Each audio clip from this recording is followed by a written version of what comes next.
El discípulo. Revista para la educación cristiana transformadora. Hacer buenas obras es responsabilidad de todos los creyentes y es parte también del buen testimonio que debemos dar a otras personas. Quienes han sido salvos por la fe deben evidenciarlo de manera práctica en toda su manera de vivir. En la clase de hoy veremos acerca de la importancia del nuevo nacimiento que ocurre en cada una de las personas cuando son transformadas por Dios mediante la obra del Espíritu Santo. Mi nombre es el reverendo Luis Felipe Ramos Román, pastor asistente en Evangelización y Educación Cristiana, y te invito a que juntos participemos de esta experiencia educativa. El discípulo. El discípulo. Una revista para la educación cristiana transformadora. Mis queridos hermanos y hermanas, que el Señor les bendiga en este día. Qué bueno una vez más compartir con ustedes la palabra del Señor, y estaremos trabajando en el día de hoy la lección número 26 titulada Consagrados para buenas obras, y estaremos utilizando como base bíblica el libro de Tito capítulo 3, los versículos del 3 al 11. Y el texto áureo para este día se encuentra en el libro de Tito capítulo 3, versículos del 4 al 5, y lee de la siguiente manera: Pero cuando se manifestó la bondad de Dios, nuestro Salvador, y su amor para con la humanidad, nos salvó, no por obras de justicia que nosotros hubiéramos hecho, sino por su misericordia, por el lavamiento de la regeneración y por la renovación en el Espíritu Santo. Y en este día tenemos tres objetivos que son los siguientes. Número 1, evidenciar de manera práctica la fe en nuestra manera de vivir y relacionarnos. Número 2, guardar la sana doctrina mediante el estudio sistemático de la Biblia y toda tarea educativa de la iglesia. Y número 3, celebrar la diversidad dentro de la iglesia. Y el vocabulario en el día de hoy es el siguiente: regeneración. El significado literal de regeneración es engendrar de nuevo. Y la regeneración tiene como idea básica nacer de nuevo, ser restaurados. Y es el cambio, ¿verdad?, de esa naturaleza producido por el Espíritu Santo en el ser humano al que le comunica una vida nueva. Y el segundo vocabulario para el día de hoy es justificación. Y la justificación es el acto judicial de Dios por medio del cual, basado, ¿verdad?, en la obra de Cristo, que fue imputada al pecador y recibida por fe, Dios declara al pecador absuelto de pecado, es liberado de su pena y es restaurado como justo. También significa estar establecido por Dios en una relación recta con Él. Y esta doctrina se encuentra en las epístolas de Pablo, especialmente en el libro de Gálatas y en el libro de Romanos. Así que les invito a que podamos abrir nuestras Biblias o buscar la lectura bíblica que está impresa en nuestra revista El Discípulo, en el libro de Tito, capítulo 3, versículos del 3 al 11, y estaré dando lectura a la Reina Valera revisada que está impresa en nuestra revista. Y lee de la siguiente manera: Nosotros también éramos en otro tiempo insensatos, rebeldes, extraviados, esclavos de placeres y deleites diversos, viviendo en malicia y envidia, odiados y odiándonos unos a otros. Pero cuando se manifestó la bondad de Dios, nuestro Salvador, y su amor para con la humanidad, nos salvó no por obras de justicia que nosotros hubiéramos hecho, sino por su misericordia, por el lavamiento de la regeneración y por la renovación en el Espíritu Santo, el cual derramó en nosotros abundantemente por Jesucristo nuestro Salvador, para que, justificados por su gracia, llegáramos a ser herederos conforme a la esperanza de la vida eterna. Palabra fiel es esta, y en estas cosas quiero que insistas con firmeza, para que los que creen en Dios procuren ocuparse en buenas obras. Estas cosas son buenas y útiles a los hombres. Pero evita las cuestiones necias como genealogías, contiendas y discusiones acerca de la ley, porque son vanas y sin provecho. Al que cause divisiones después de una y otra amonestación, deséchalo, sabiendo que el tal se ha pervertido y que peca y está condenado por su propio juicio. Le pedimos al Señor así a través de esta oración que nos dirija a través de esta experiencia y así su palabra nos ilumine. Gracias, Señor, te damos en este día por esta oportunidad hermosa que nos permites tener al comunicar tu palabra. Te pido que bendiga a mis hermanos y hermanas que nos escuchan a través de este medio y que seas tú, Señor, obrando de manera hermosa. Gracias te damos, Señor, por lo que has hecho. Gracias te damos por lo que harás. Y es en el nombre poderoso de Jesús que hemos orado. Amén, amén y amén. Bueno, mis queridos hermanos, en el día de hoy vamos a estar dándole continuidad al estudio que hemos estado trabajando en esta semana, y es acerca del libro de Tito. Y estaremos ahora trabajando el capítulo número 3, especialmente, ¿verdad?, estos versículos que comprenden del 3 al 11. Ciertamente este capítulo 3 se divide en 3 partes, queremos mencionar las mismas. Los primeros 2 versículos, que ciertamente no son parte de la lección que vamos a estar estudiando, Pablo le está recordando a Tito que tienen una gran responsabilidad que cumplir con la sociedad civil en la cual ellos estaban viviendo allí, en aquella región de Creta. La segunda parte, que comprende los versículos del 3 al 8, comienza a hablar acerca de un tema que es muy presente en Pablo en otras cartas, y es el asunto de la justificación y la salvación por la gracia.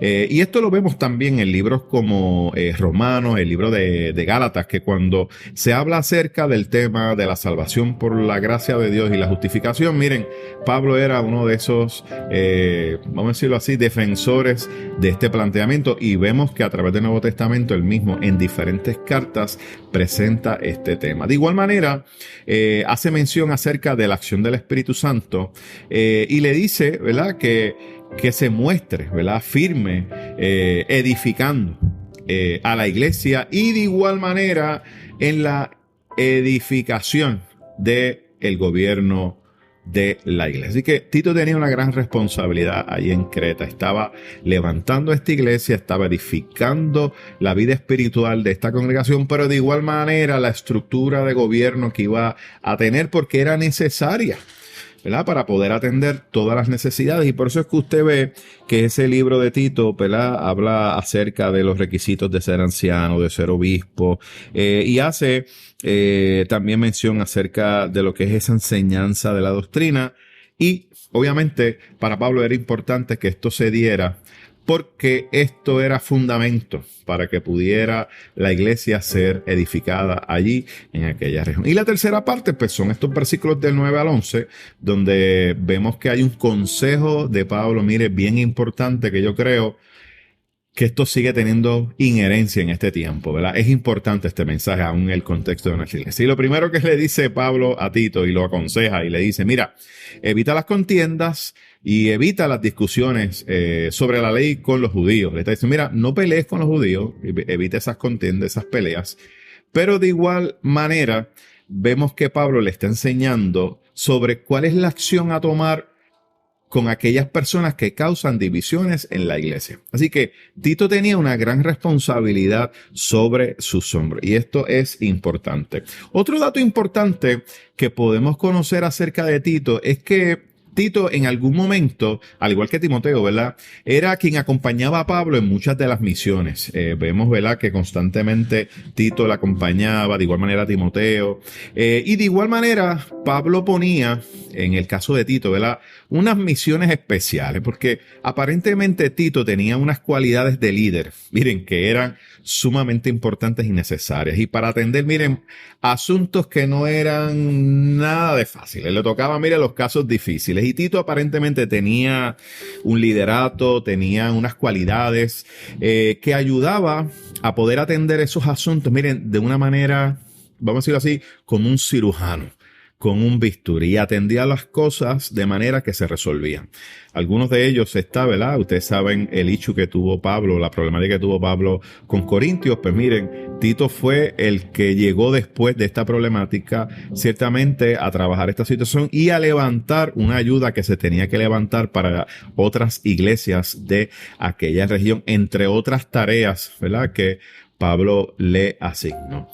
Y ahora vemos a este Tito ya no como una persona quien acompaña a Pablo a hacer unas misiones, sino a una persona que él está estableciendo, ¿verdad?, como líder en un lugar, en una región, especialmente allí en Creta. Es la situación que estaba pasando aquella región, donde hablamos en la clase pasada, pues que era una región que era muy, vamos a decirlo así, muy problemática. El asunto moral, ¿verdad?, no estaba como que muy presente. El lugar no era nada de fácil, era un lugar complejo, donde constantemente la iglesia era, vamos a decirlo así, confrontada con aquella sociedad, que era una sociedad que ciertamente pues estaba lejos de lo que es nuestro Señor. Y ciertamente pues allí el Señor mandó a Tito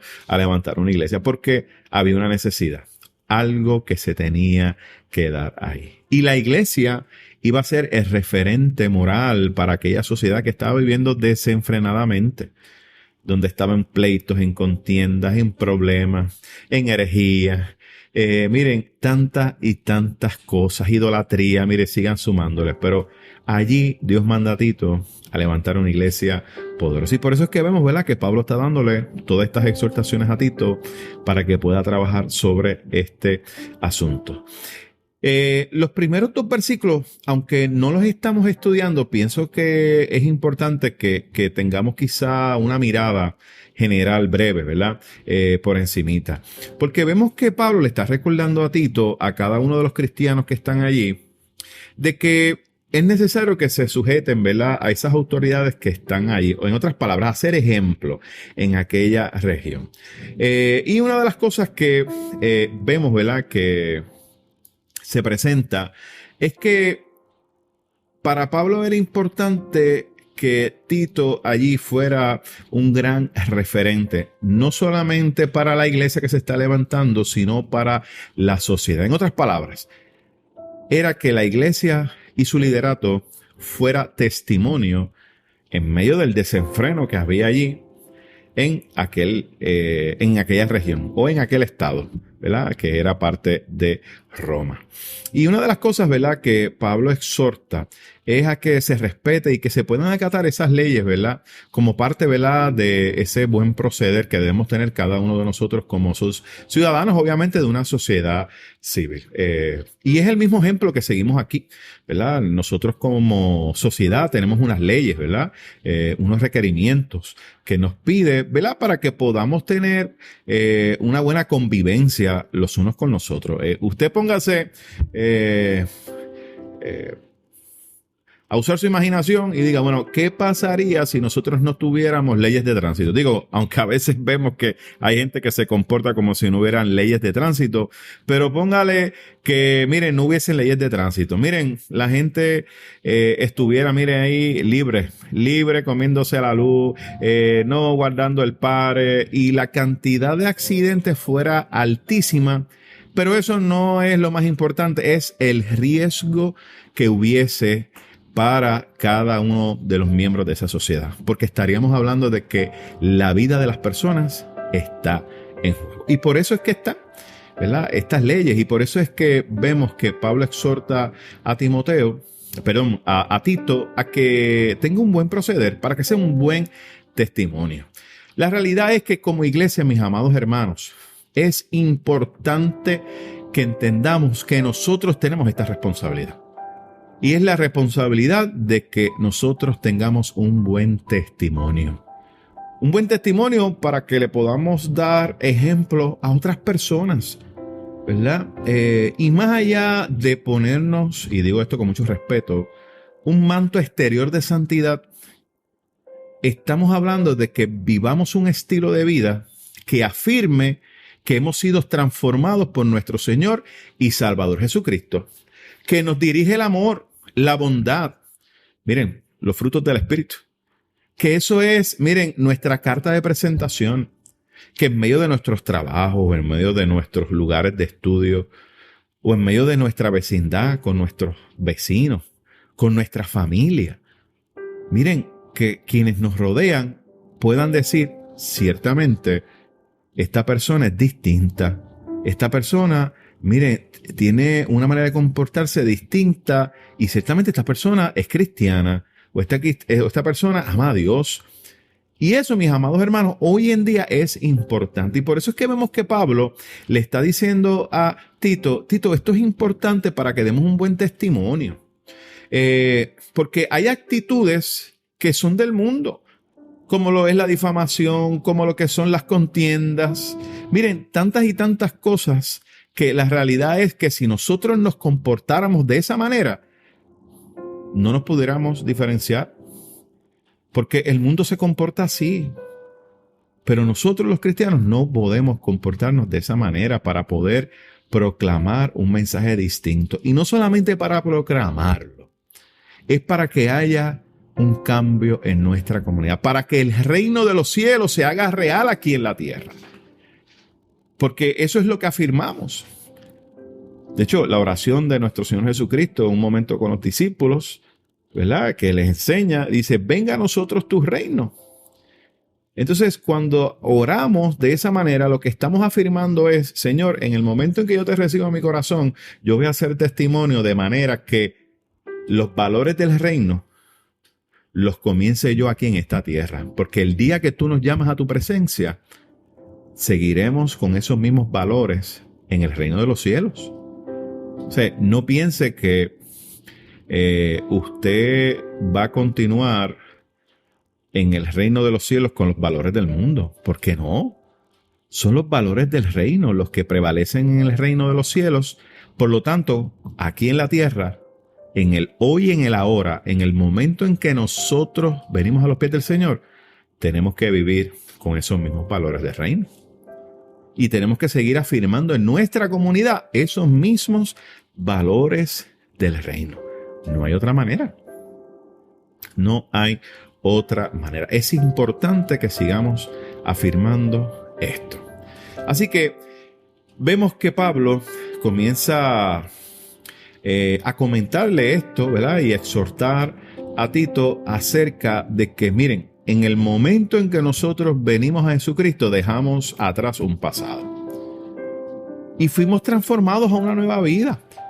O sea, tenemos una nueva vida cuando hemos recibido a nuestro Señor y Salvador. Por lo tanto, si tenemos una nueva vida, no debemos comportarnos como lo hacíamos antes. ¿Y cómo nos comportábamos antes? Bueno, una de las cosas que Pablo le comenta a Tito, mire, antes éramos unos rebeldes, antes éramos unos desobedientes, antes éramos unos insensatos, no porque no tuviéramos capacidad o inteligencia, es que simplemente no teníamos la capacidad de poder discernir lo que estaba bien o lo que estaba mal. Y Pablo está diciendo, mire, antes nosotros estábamos perdidos, antes nosotros estábamos esclavizados, mire, esclavizados por muchos placeres, por muchos deleites, pero la realidad es que en el momento en que recibimos a nuestro Señor, eso quedó atrás. Comenzamos una nueva vida. Antes vivíamos desenfrenados. Antes vivíamos de manera que manifestábamos que estamos bajo un yugo que nos oprimía. Pero ahora, al venir Cristo en nuestros corazones, ese yugo ha sido roto.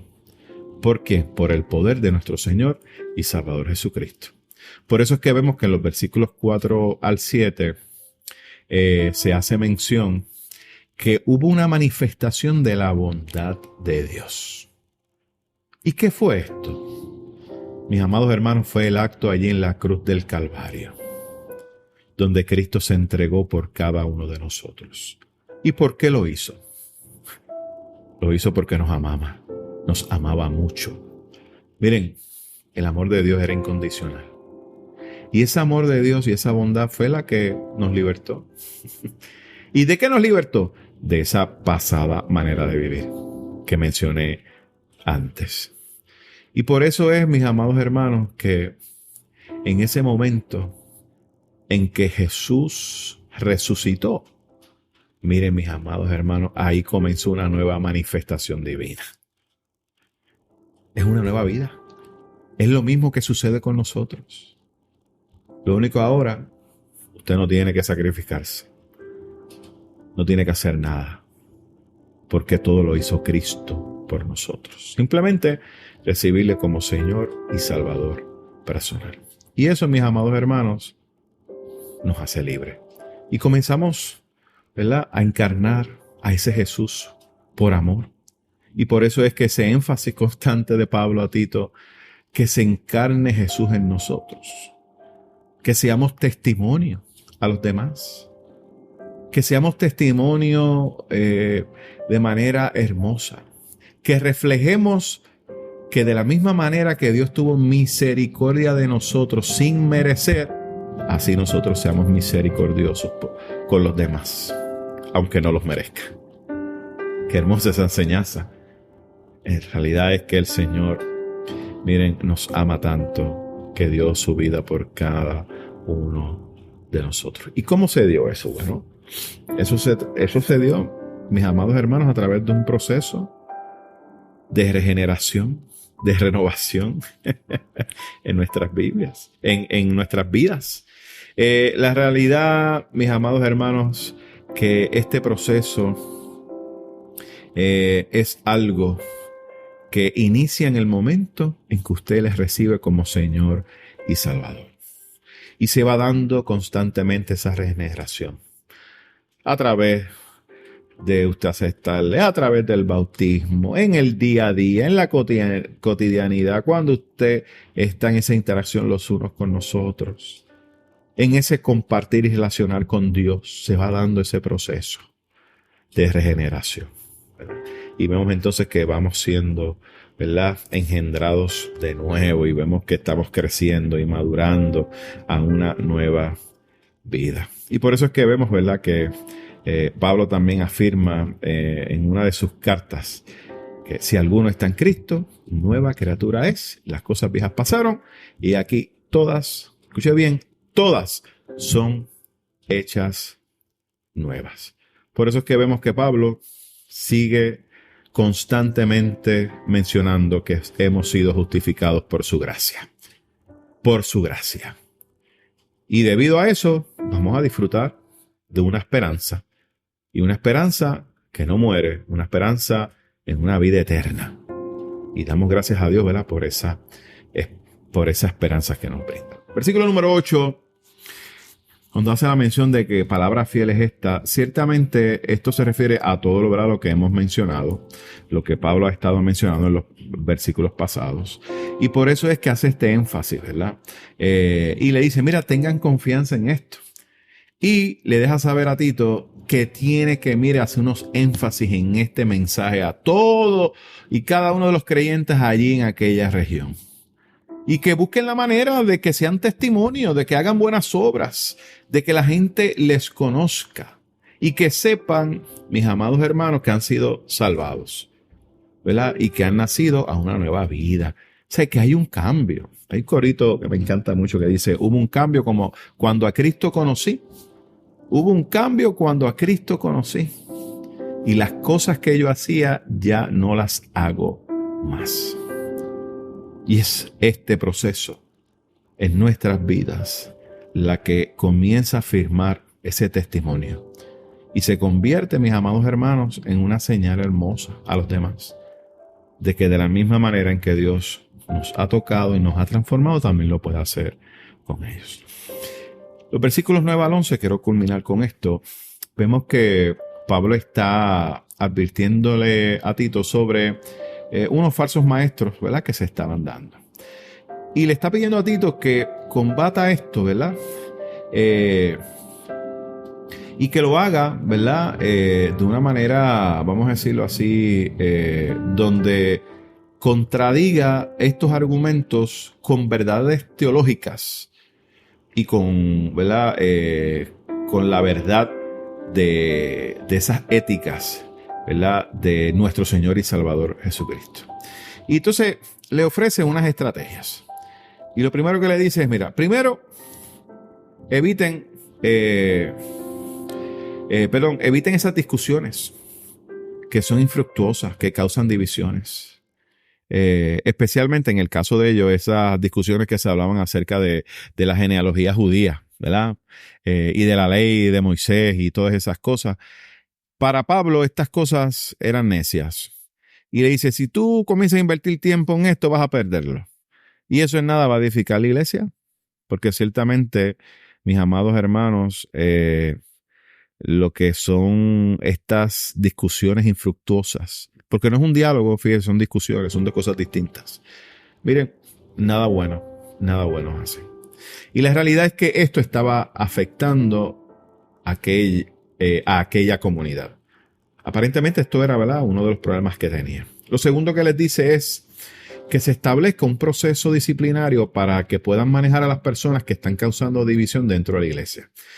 Y les dice y le enseña, mira, lo primero que vas a hacer es amonestar a la persona, ¿verdad?, en varias ocasiones si fuese necesario. Y si eso no trae resultado, pues mira, dice, recházalo, expúlsalo de la comunidad de fe, porque una persona, ¿verdad?, que ha sido constantemente amonestado, ¿verdad?, y que ha sido disciplinado de manera, ¿verdad?, guardando obviamente la dignidad de cada ser humano, que eso es lo que implica esto, ¿verdad? Proceso disciplinario, pero que guarde la dignidad de cada ser humano, porque lo que queremos es que sean restaurados, ¿verdad? No podemos olvidar eso y que eso sea nuestra guía. Pero aún así sabemos, ¿verdad?, que hay personas que rechazan esto. Pero la realidad es, mis amados hermanos, que el consejo que le da, pues mira, es necesario que esta persona sea expulsada de la comunidad de fe. Le deja saber. ¿Por qué? Porque no está aportando nada. ¿Qué está haciendo? Dividiendo. Y sabemos, ¿verdad?, que la intención del enemigo es dividir. De hecho, sabemos, el texto bíblico dice que el enemigo vino para hurtar, matar y destruir. La realidad es que cada uno de nosotros es necesario, ¿verdad?, que trabajemos esto de una manera íntegra, guardando la dignidad de cada ser humano, pero afirmando la sana doctrina.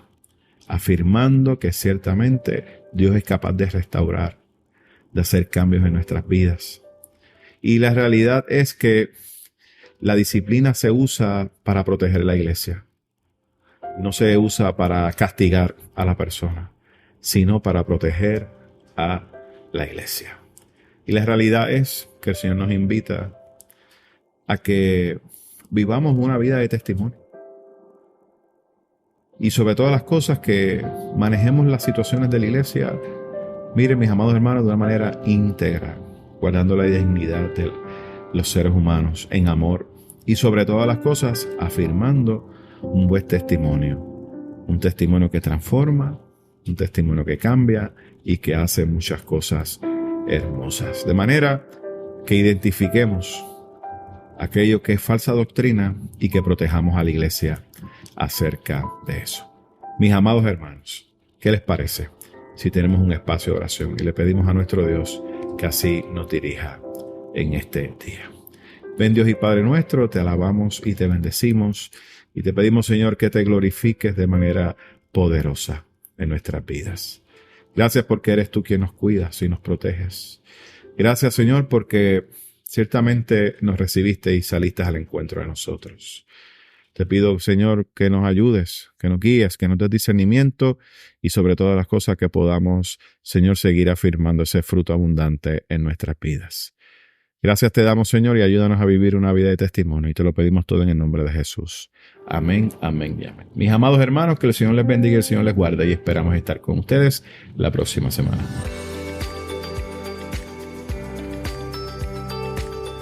Gracias por escuchar El Discípulo. Revista para la educación cristiana transformadora.